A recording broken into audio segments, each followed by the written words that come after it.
Whether you're an avid coaster rider and enthusiast, or just someone who enjoys going to theme parks occasionally, we all hope that our theme parks will add another major coaster every year. Today we're talking about one of the reasons why they won't, which is the cost.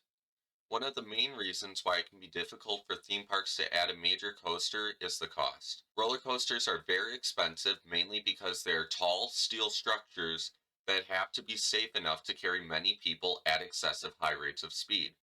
Another main factor of why coasters are so expensive can be because of their theming, which is what they can add to make the experience of riding more immersive. So let's take a look at some examples. Our first one, Steel Vengeance. Arguably one of the best coasters in the US, possibly even the world.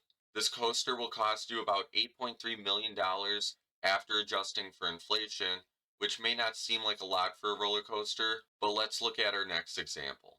Raging Bull. This coaster is at Six Flags Great America, which is my home park, and this coaster is one of the classic B&M hypers. No inversions, just pure airtime and some pretty good elements.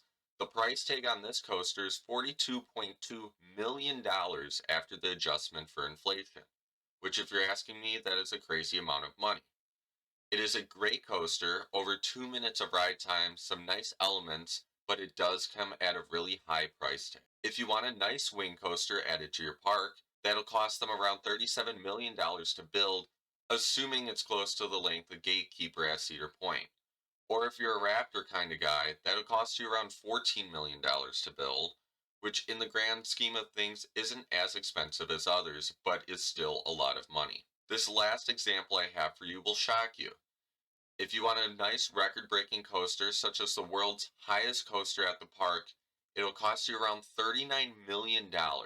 That's right, $30 million for a 30-second ride. So next time we bring up why our home park should add another coaster, let's just keep in mind that they're going to have to pay a pretty penny, or a few for that matter, for that coaster. Have a great day in the park.